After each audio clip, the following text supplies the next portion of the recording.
Alhamdulillahi wa kafa wa salamu ala ibadihi alladhina astafa wa ala alihi wa ashabihi wa man wafa amma ba'd.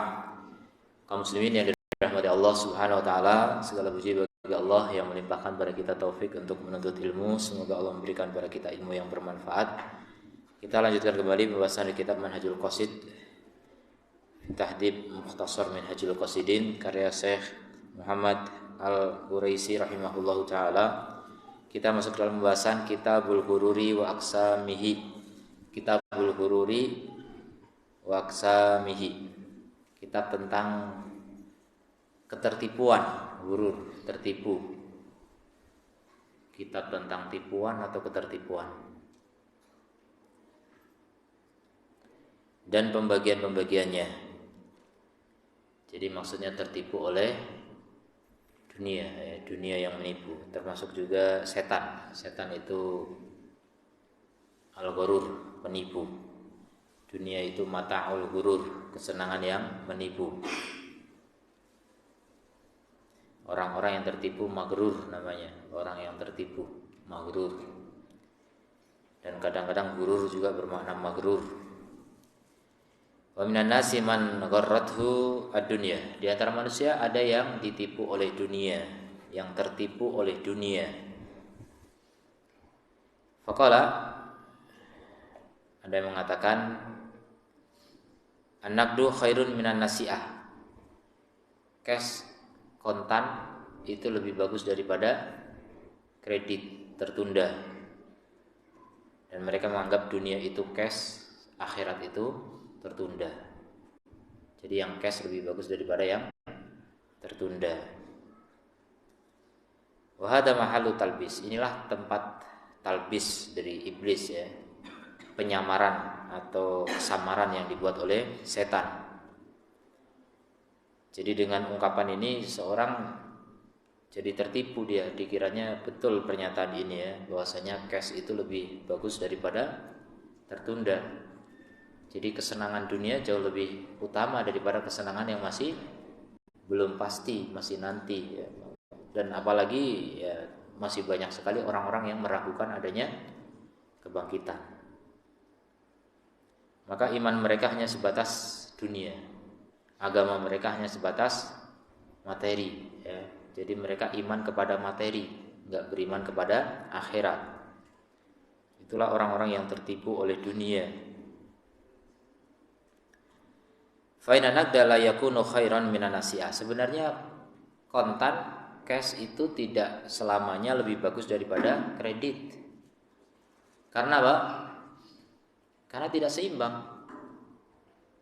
Karena enggak seimbang. Kalau seimbang, iya, cash lebih bagus daripada kredit.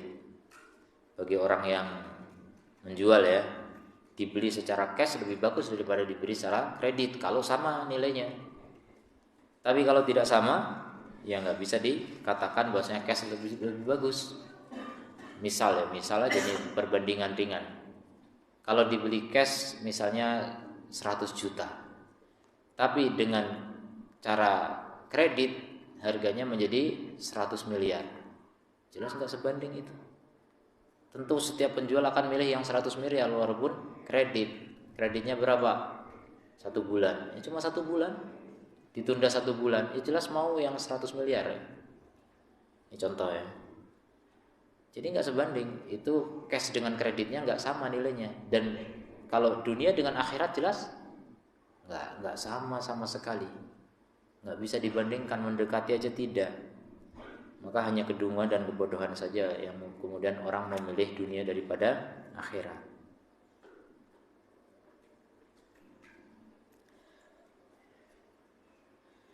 Ila idza kana mithlun nasi'ah. Jadi iya betul, cash itu lebih bagus daripada kredit kalau memang semisal ya, nilainya sama. Wa ma'lumun anna umrul insan bil idofa ila muddatil akhirah laisa bijuz'in min alfi juz'in ila an yanqati'an nafs. Dan diketahui bahwa umur manusia di dunia ini kalau dikaitkan dengan umurnya nanti di akhirat, itu bukanlah 1 bagian dibanding 1000 bagian. Bukan 1 banding 1000, sampai terputus jiwa kita untuk menghitung, nggak cukup. Jadi dunia dengan akhirat nggak bisa dibandingkan. Wa minal usati man yaktaru fayaqulu, di antara ahli maksiat ada yang tertipu dengan mengatakan innallaha ta'ala karim, Allah itu maha dermawan, Allah itu maha baik, Allah maha mulia, Allah itu maha pemurah. Wa innamanya sifat pemaafnya. Wa rubbama iktaru bi salahi abaihim, atau bisa jadi mereka tertipu dengan kesolehan bapak-bapak mereka. Rata-rata anak kiai itu nakal, rata-rata, enggak semua sih, tapi rata-rata kebanyakan. Alasannya apa? Bapak saya kan kiai, nanti saya ditolong di akhirat, saya sudah punya jatah kapling di akhirat, di surga. Ini adalah orang yang tertipu, mengandalkan apa? Mengandalkan orang lain, walaupun itu bapaknya sendiri, kakeknya sendiri, tapi itu semuanya tidak bisa menjadi andalan, tidak bisa diandalkan. Atau tertipu dengan pemaafnya Allah, kemurahannya Allah.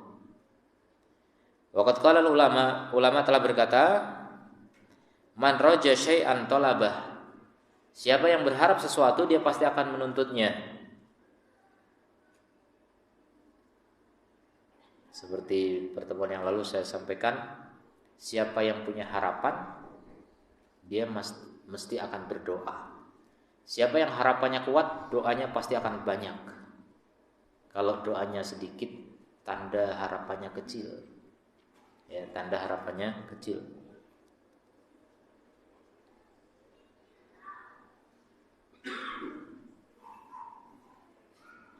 Jadi siapa yang berharap pasti dia akan menuntutnya. Artinya berusaha dengan anggota badannya. Harapan di hati, tuntutan di badan. Waman khafa, dan siapa yang takut syai'an terhadap sesuatu, haraba minhu, dia akan lari darinya. Kecuali takut kepada Allah, justru lari kepadanya. Waman roja al-ghufran, siapa yang berharap ampunan dari Allah, mal israri fahuwa maghrur, bersama terus-menerus melakukan dosa, maka itulah orang yang tertipu. Jadi kalau kita mengharap ampunan, kita menuntut ampunan itu. Caranya tobat, berhenti dari maksiat, mengganti dengan taat. Nah, itulah ciri orang yang berharap kepada ampunan Allah Ta'ala. Tapi kalau berharap tanpa usaha, itu namanya apa? Maghrur. Bisa juga disebut sebagai pengkhayal, orang yang hanya berandai-andai, bermimpi.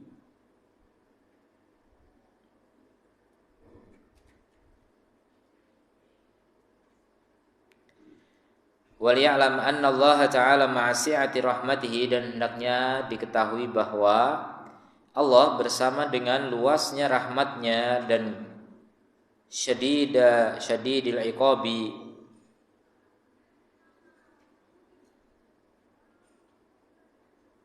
syadidul iqabi. Jadi kita harus tahu bahwa Allah itu syadidul iqab, sangat keras hukumannya, bersama dengan luasnya apa? Rahmatnya.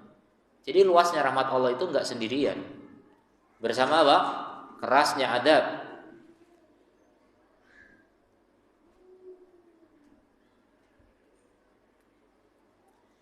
Waqad qada bi takhlidil kufari, dan Allah telah menetapkan kekalnya orang kafir di dalam neraka. Padahal apa? Ma'annahu la yadurruhu kufruhum syai'an, padahal kekafiran mereka tidak memudarati Allah sama sekali. Kerajaan Allah enggak berkurang gara-gara ada orang kafir. Allah enggak tersakiti sama sekali dengan kekafiran itu, tapi Allah hukumi orang yang kafir kekal di dalam neraka. Itu ketetapan Allah, itu keadilan Allah. Kenapa? Kalau orang kafir masuk surga, yang beriman kasihan, nggak adil namanya. Kita udah capek-capek beriman, kita capek-capek beramal soleh, masa disamakan dengan orang yang maksiat? Masa disamakan dengan orang yang kafir? Tentu tidak seperti itu keadilan Allah. Allah Maha Adil. Jadi Allah menghukum mereka bukan karena Allah dendam kepada mereka, bukan. Allah menghukum mereka karena memang Allah Maha Adil. Allah menegakkan apa? Keadilannya. Fal khaufu war raja saikoni. Takut dan roja itu saikoni, dua setir, dua penggiring. Yab'atsani 'alal amal, yang mendorong membangkitkan untuk beramal. Jadi orang kalau punya khauf dan roja dia akan beramal. Wa ma la yab'atsu 'alal amal, adapun yang tidak mendorong untuk beramal, fa huwa ghururun, berarti itu adalah tipuan. Orangnya maghrur, tertipu. Jadi berharap ampunan Allah tapi tidak bertaubat. Berharap masuk surga tapi tidak beramal soleh. Itu orang yang mengkhayal, tertipu. Yuwaddihu hada anna raja'a aktsaril khalq. Yang memperjelas ini kenyataan ya, bahwa harapan kebanyakan makhluk manusia khususnya yahmiluhum 'alal batalah, justru mendorong mereka kepada pengangguran. Banyak orang yang berharap surga tapi malas beramal. Terutama amal menuntut ilmu tuh paling malas. Paling sedikit orang menuntut ilmu, cari saja di mana ada orang menuntut ilmu. Yang menuntut ilmu saja belum tentu paham ya, apalagi yang tidak menuntut ilmu. Yang sudah paham saja belum tentu beramal, apalagi yang tidak paham. Jadi itulah manusia yang ingin masuk surga. Mereka mengkhayal. Rata-rata orang masuk surga itu mengkhayal saja. Karena apa? Tidak mau menuntut ilmu. Sementara jalan menuju surga itu dengan ilmu. Kalau dengan kejahilan itu sesat. Dan kesesatan itu di neraka, kata Rasul sallallahu alaihi wasallam. Sedikit sekali orang yang mau beramal.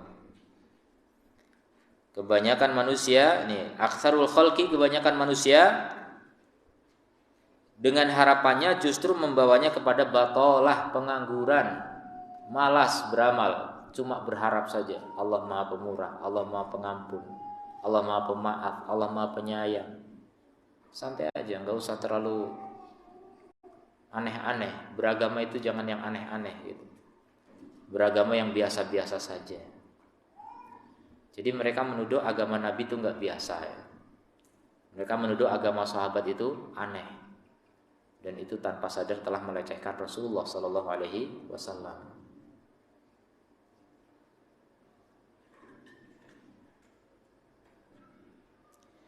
Wa itharul ma'asi, dan lebih mengutamakan maksiat daripada taat. Itu kebanyakan manusia. Siapa manusia yang lebih mengutamakan taat daripada maksiat? Banyak orang yang merasa ahli taat padahal dia sebenarnya ahli maksiat tanpa sadar karena kebodohan. Contohnya apa? Ujub. Maksiat hati itu paling tidak disadari oleh kebanyakan manusia. Yang rajin sholat, rajin sedekah, rajin saum, rajin membantu orang, ujub di hatinya, itu maksiat. Naudzubillah min dzalik. Maka itu orang-orang yang tertipu. Banyak orang tertipu. Tertipu oleh amal solehnya. Ibnu Qayyim pernah menyatakan kalau setan itu sulit menggoda orang untuk maksiat, setan akan mendorongnya untuk berbuat taat sehingga merasa baik. Merasa baik itu namanya ujub. Dan itu sudah efektif untuk menggugurkan pahala dan memasukkan manusia ke dalam neraka. Jadi bagi setan gak penting jalannya gimana, yang penting targetnya neraka. Yang penting memperbanyak golongannya untuk masuk ke dalam min ashabis sa'ir, dari golongan penduduk neraka sa'ir. Caranya terserah ya. Banyak cara menuju neraka, tapi hanya satu cara menuju surga.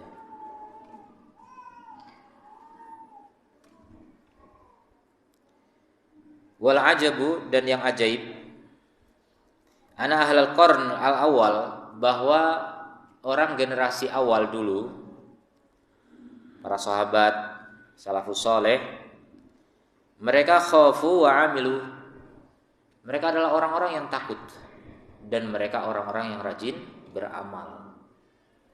Coba bandingkan dengan zaman kita. Tsumma ahlu hadzal zaman, kemudian penduduk zaman ini, orang-orang yang hidup di zaman akhir, amanu ma taksir, Mereka beriman bersama dengan meremehkan, tidak menuntut ilmu, padahal tidak paham, tidak punya ilmu, tidak kenal Allah, tidak kenal syariat Allah, dan tidak beramal. Taksir dalam belajar, taksir dalam beramal.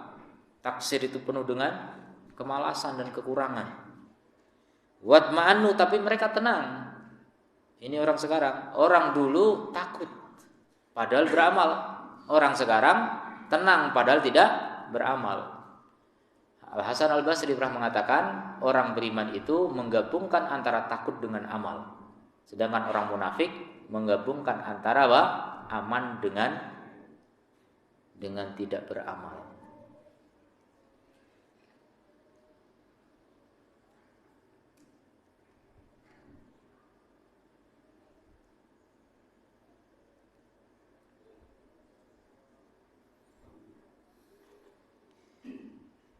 Atarahum arafu man min karamillah, apakah kamu melihat bahwa mereka orang-orang yang hidup di zaman akhir ini, mereka melihat kemurahan Allah Ta'ala, apa yang tidak diketahui oleh para nabi dan orang-orang soleh dulu. Jadi para nabi dan orang soleh yang rajin beramal itu gak tahu kalau Allah Maha Pemurah gitu? Kalla, sekali-kali tidak. Para nabi adalah orang yang paling kenal Allah. Salafus saleh, para sahabat juga orang yang paling kenal Allah setelah Rasulullah sallallahu alaihi wasallam. Justru karena mereka kenal Allah, mereka tahu Allah Maha Pemurah memang, tapi kemurahan Allah hanya bagi orang yang beramal. Allah Maha Pengampun memang, tapi ampunan Allah bagi orang yang bertaubat. Dan mereka menyadari Allah tidak hanya memiliki nama kebaikan-kebaikan itu ya, maksudnya nama-nama yang mengandung kedermawanan saja, tapi Allah juga memiliki nama yang lain, Al-Aziz, Duntiqom, Syadidul Iqab, dan lain sebagainya. Mereka gabung semua. Mereka tidak hanya berharap tanpa takut, dan mereka tidak hanya takut tanpa berharap. Dua-duanya ada. Itulah orang-orang yang selamat dari ketertipuan. Nah, sekarang zaman di mana manusia banyak yang tertipu oleh segala hal yang menipu ya. Banyak hal yang menipu, termasuk dirinya sendiri, termasuk amal solehnya menipu ya. Naudzubillah min dzalik. Ya hakikatnya yang menipu adalah setan ya, karena manusia itu tidak sadar kalau ditipu oleh setan. Setan mendorong seorang untuk beramal soleh. Dia merasa beramal soleh, padahal itu dorongan setan, dorongan hawa nafsu ya. Makanya kesolehan belum tentu mengantarkan ke surga. Orang yang melampaui batas dalam kesolehan bisa masuk ke dalam neraka karena ujub, atau karena bid'ah, atau karena syirik dan lain sebagainya dari perusak-perusak amal. Dan sebaliknya ada orang yang masuk surga gara-gara melampaui batas dalam maksiat, karena menyesal, karena menangis, karena merasa tidak berdaya di hadapan Allah, merasa hina. Itulah hakikat hamba Allah Subhanahu wa ta'ala. Al-istiraru waqi'un bil ulama'i wal ubadi wal mutasawwifah wal agniya. Ketertipuan itu terjadi pada ulama, ahli ibadah, ahli tasawuf, dan orang-orang kaya. Sejatinya enggak terbatas empat ini. Orang miskin juga, semua orang itu tertimpa ketertipuan ini. Cuma bentuknya beda-beda, macam-macam. Kalau ulama saja bisa kena, apalagi juhala. Kalau ulama saja bisa tertipu, apalagi orang-orang bodoh. Bagaimana kiranya mereka? Apakah orang bodoh lebih berilmu daripada ulama? Berarti bukan bodoh lagi namanya. Ulama saja yang berilmu itu bisa tertipu, bagaimana dengan yang bodoh? Maka waspadalah ya, hidup itu bukan main-main. Hidup ini singkat sekali, jangan untuk main-main doang ya. Terlalu singkat hidup ini untuk main-main. Boleh bermain tapi jangan sampai tertipu. Jangan sampai terlena. Jangan lalai. Jangan menjadi orang-orang yang ghafilin, orang-orang yang lalai. Itulah orang-orang yang menghuni jahanam ya. Penghuni jahanam itu adalah orang-orang yang lalai ketika di dunia. Wa yaqul ittiraru fil aglabi fi haqqi arba'ati asnafin. Ketertipuan itu terjadi kebanyakannya pada 8 golongan orang manusia. yaitu ulama, ahli ibadah, ahli tasawuf, dan orang-orang kaya. Ini kebanyakannya ya. Tapi terjadi pada semuanya. Terjadi pada pemimpin, terjadi pada rakyat ya. Terjadi pada orang biasa, terjadi pada orang terkenal, terjadi pada orang yang gak terkenal, semua. Kita lihat yang pertama, sinful awal, al-ulama. Al-muqtaruna minhum firaqun.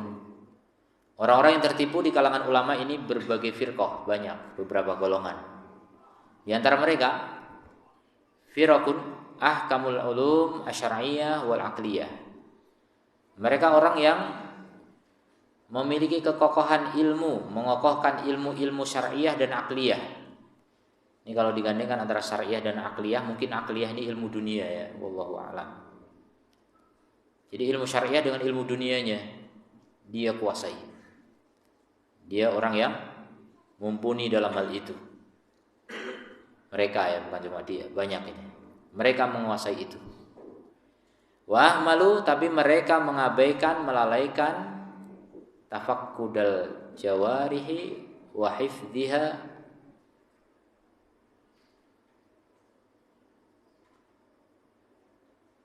anil ma'asi. Mengabaikan pengecekan anggota badannya dan penjagaannya dari maksiat. Mereka ahli ilmu memang, tapi ahli maksiat juga. Ahli ilmu memang tapi mau bermaksiat ya. Naudzubillah min dzalik. Maksiatnya ahli ilmu itu jauh lebih buruk daripada maksiatnya ahli jahil, orang bodoh. Karena orang bodoh bisa diberi udzur oleh Allah mungkin karena enggak tahu. Kenapa dia transaksi riba? Ya mungkin karena enggak tahu. Tapi ulama tahu. Kenapa riba juga? Maka dosanya lebih besar. Orang-orang yang sudah belajar tapi tidak mengamalkan ilmunya itu jauh lebih buruk daripada orang-orang yang tersesat karena kebodohan. Sama-sama neraka tapi nerakanya berbeda. Bisa jadi ahli maksiat yang karena kebodohan dimaafkan oleh Allah, bisa jadi. Kalau memang dia sudah berusaha belajar tapi belum paham, Allah maafkan itu, udzur bil jahl namanya. Kecuali dalam masalah tauhid ya. Sebagian ulama mengatakan dalam masalah tauhid tidak ada udzur bil jahl. Karena tauhid itu perkara yang paling penting, paling prinsip, paling jelas. Kalau sampai nggak paham tauhid itu nggak ada udzur. Makanya orang nggak mau belajar itu pasti berdosa. Orang yang nggak mau belajar otomatis berdosa.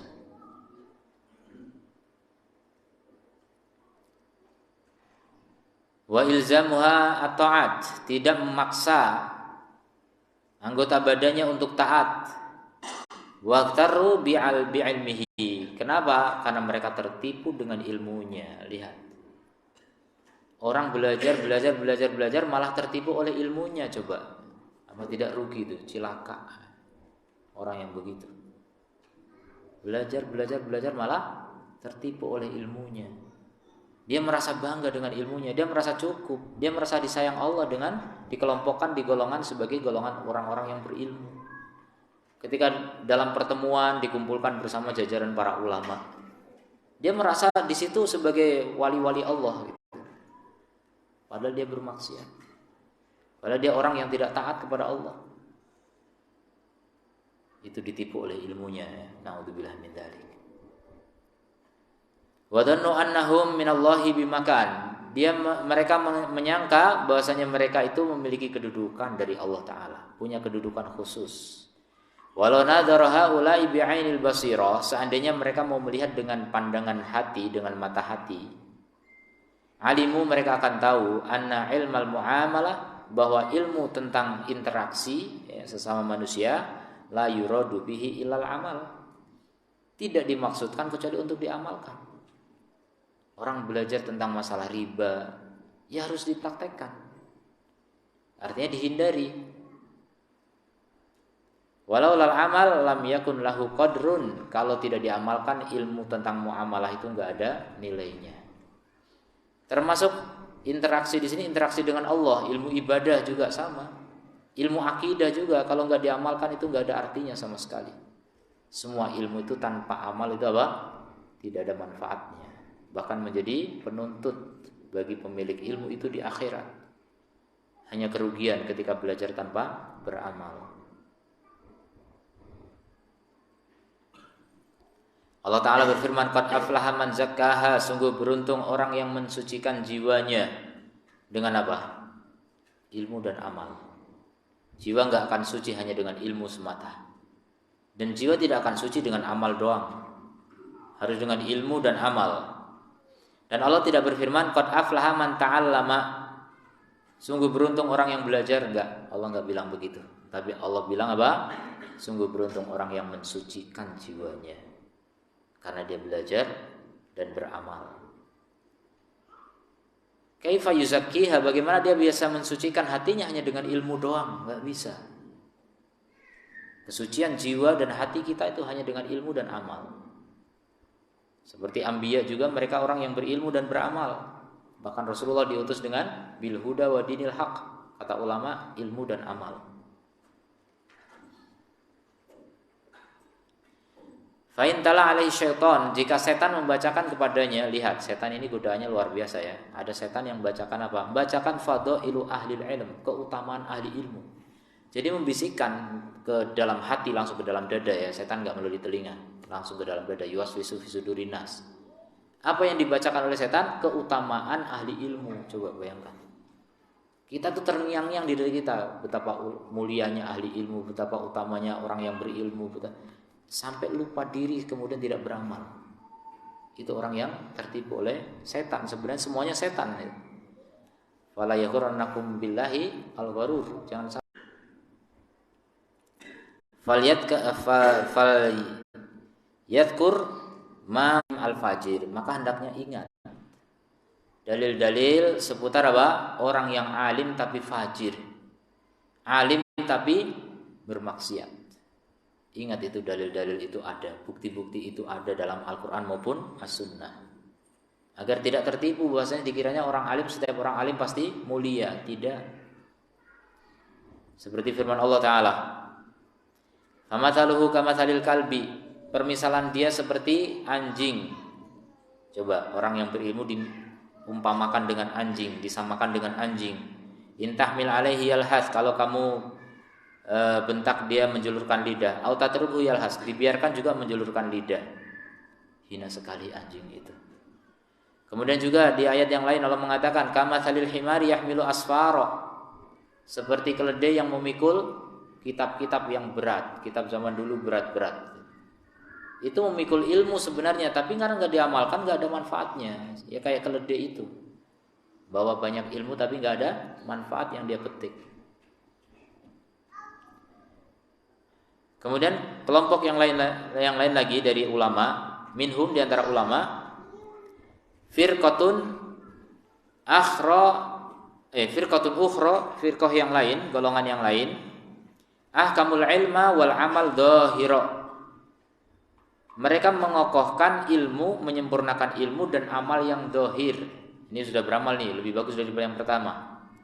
Yang pertama ilmunya doang kokoh, tapi apa? Amalnya enggak ada. Atau beramal tapi amalnya tidak sesuai ilmu.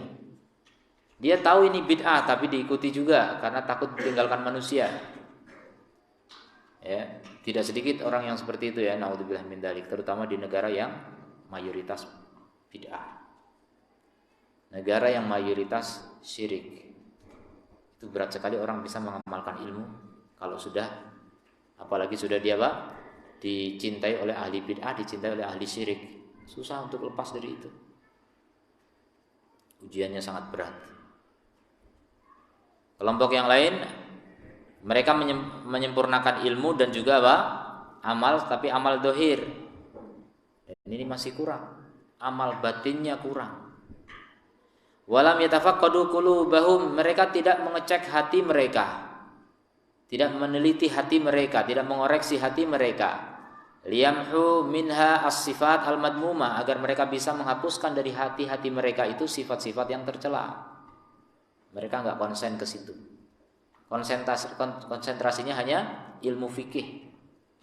Bagaimana wudu yang betul, bagaimana sholat yang tepat, bagaimana amal-amal soleh semuanya, transaksinya bebas dari riba, bebas dari gharar dan sebagainya. Tapi apa? Hatinya penuh dengan kebusukan. Hatinya penuh dengan kemunafikan. Wal'iyadzubillah. Kal kibir seperti kesombongan, ujub, hasad, riya. Talabul ulu, cari kedudukan yang tinggi, cari nama baik di hadapan manusia, menjaga harga diri di hadapan orang lain. Wa talabu syuhrah, cari popularitas. Haula'i zayyanu dhahirahum. Mereka adalah orang yang menghiasi dohir mereka tapi mengabaikan batin mereka. Ini juga tidak sedikit. Enggak perhatian sama sekali dengan ilmu hati dan amal hati. Wa nasu qaulahu sallallahu alaihi wasallam. Mereka lupa dengan sabda Nabi sallallahu alaihi wasallam, "Innallaha la yanduru ila suwarikum wa amwalikum." Allah itu tidak melihat kepada rupa dan harta kalian. Wa innama yanduru ila qulubikum wa amalikum. Tapi Allah melihat kepada hati kalian dan amal kalian. Mereka hanya fokus amal dohirnya, tapi hati tidak diperhatikan. Tertipu oleh amal dohirnya. Karena sudah dipuji manusia gitu, sudah dibilang sebagai orang soleh, dibilang sebagai teladan, dibilang sebagai ini itu segala macam. Gelarnya banyak, julukannya banyak. Pujian manusia itu menipu ya. Naudzubillah min dzalik. Makanya hati-hati dengan pujian. Hati-hati dengan sanjungan, hati-hati dengan penghargaan, karena itu bisa menipu manusia dan rata-rata tertipu. Rata-rata orang yang disanjung orang lain itu merasa bangga dan gembira, bahagia gitu dengan sanjungan itu. Dan dia merasa memang layak untuk ditipu itu. Bahkan kadang-kadang kalau tipuannya kurang, kalau pujiannya kurang lengkap akan ditambahi gitu. Disebut nama misalnya. Fulan, Dr. Haji Muhammad Fulan itu masih kurang, ada lagi gelarnya belum disebut. Saya hajinya 2 kali, gitu.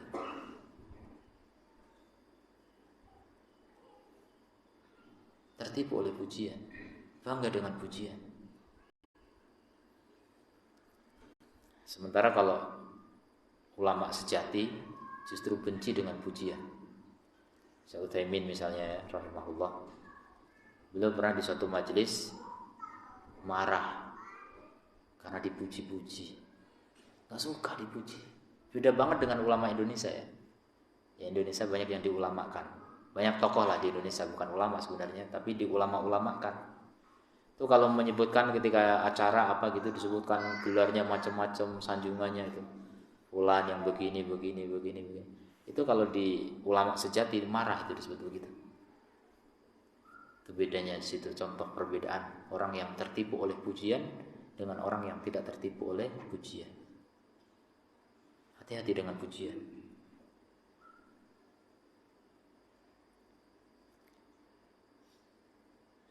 Dan kebiasaan orang-orang yang memang cinta pujian itu di majelisnya banyak pujian.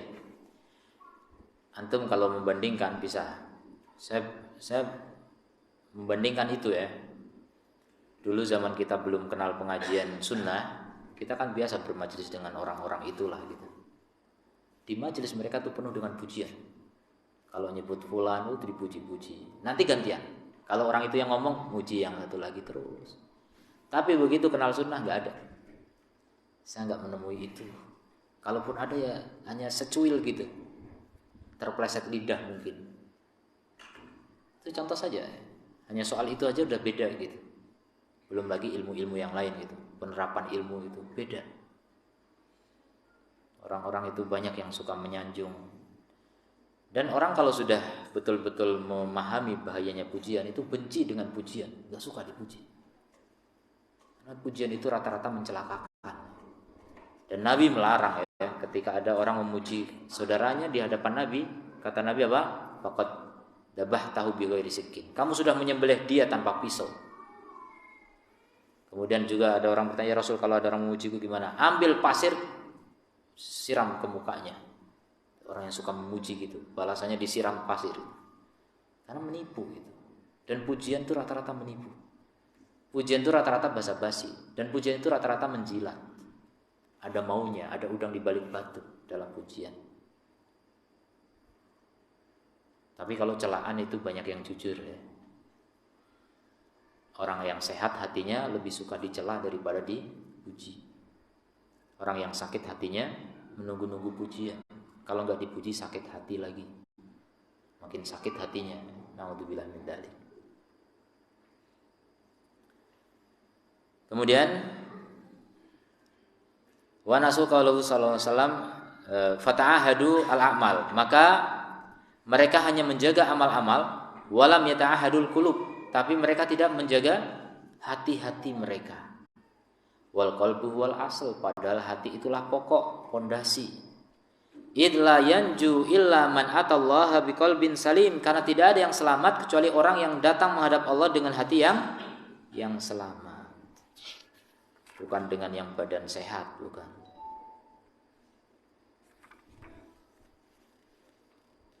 Kemudian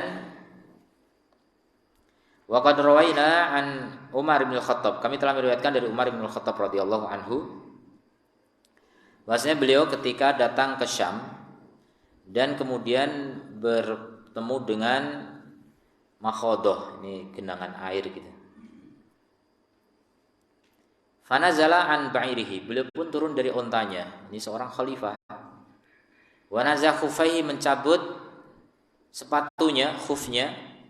Wa amsakahuma, kemudian beliau pegang. Wa khadal ma, kemudian menyelam di air itu. Lihat air gitu kan, senang. Wa ma'ahu ba'iruhu, dan bersama beliau ontanya. Faqala lahu Abu Ubaidah bin Jarrah yang mengawal beliau berkata kepada beliau, laqad sana'tal yaum sun'an 'aziman, kamu telah melakukan hari ini perbuatan yang besar. Inda ahli ardi, menurut penduduk bumi. Maksudnya aneh ini, masa khalifah begitu, masa khalifah berbuat yang kurang elok gitu loh. Maksudnya kurang bagus menurut pandangan manusia, hina gitu. Fasaqqa fi sadrihi, maka Umar pun memukul dadanya dan beliau mengatakan, Roka, seandainya selain kamu mengatakan ini ya Aba Ubaidah, seandainya bukan kamu yang mengatakan ini gitu. Kok kamu yang mengatakan ini? Innakum kuntum adalah wa aqran nas, sungguh kalian dulu adalah manusia yang paling hina, paling rendah. Wa azzakumullahu ta'ala birasuli, dan Allah memuliakan kalian dengan rasulnya. Famahma tatallabu al-izza bighairihi, maka bagaimanapun kamu menuntut kemuliaan dengan selain Nabi sallallahu alaihi wasallam, yudillukumullah, Allah akan hinakan kalian.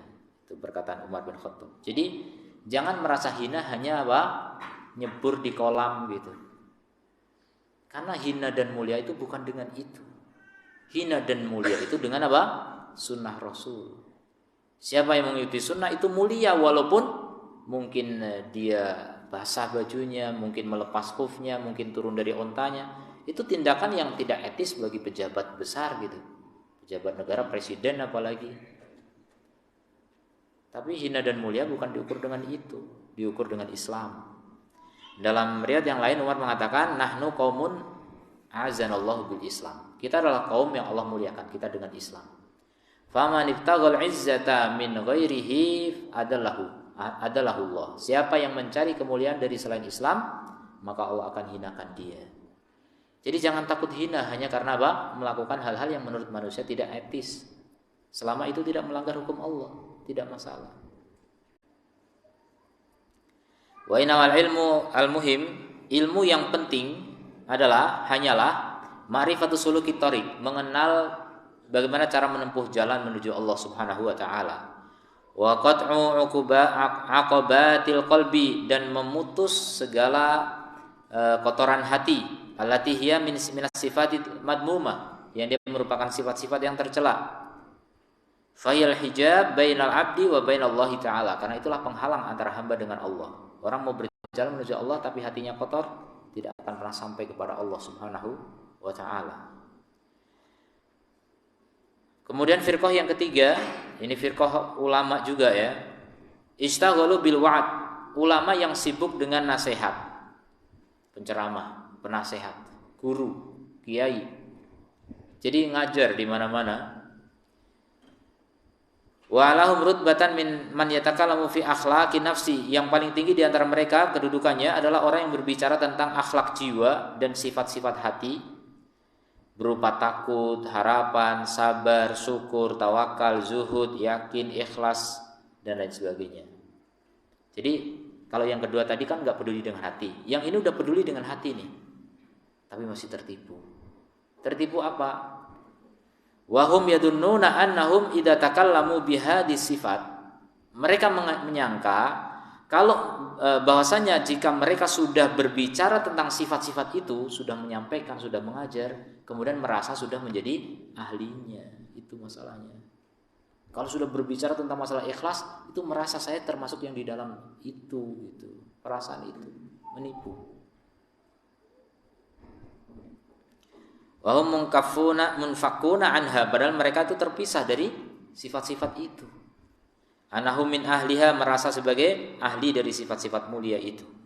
Fa haula'i yad'una ila Allah ta'ala wa hum haribuna minhu. Mereka adalah orang-orang yang menyeru manusia kepada Allah, tapi sebenarnya mereka adalah orang yang lari dari Allah.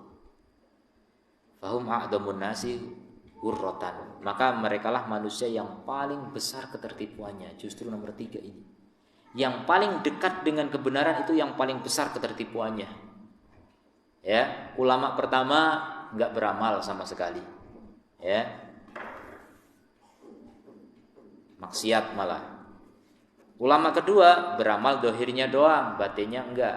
Ulama ketiga sudah banyak berbicara batin, tapi tetap tidak mempraktekkan, tapi sudah merasa sudah sebagai orang yang ahli dalam perkara batin itu. Ini yang ketiga, ini yang paling tertipu. Ya, dan kitab ini berbicara masalah hati. Ini mengingatkan orang yang belajar kitab ini, yang mengajar juga apalagi.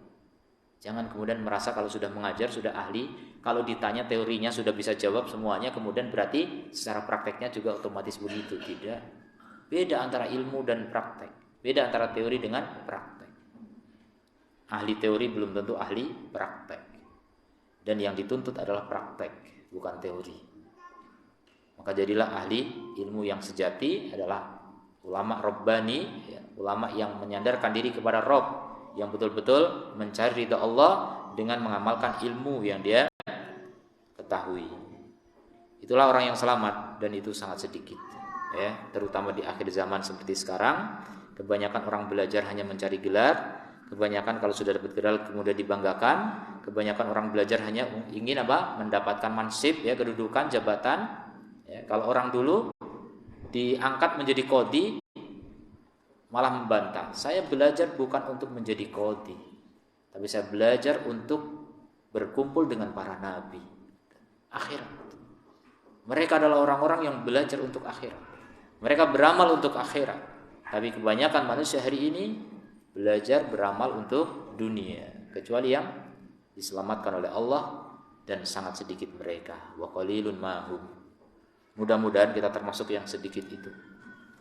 Karena segala kebaikan hanyalah dengan taufik dari Allah Subhanahu wa taala. Wabillahi taufik wal hidayah. Assalamualaikum warahmatullahi wabarakatuh.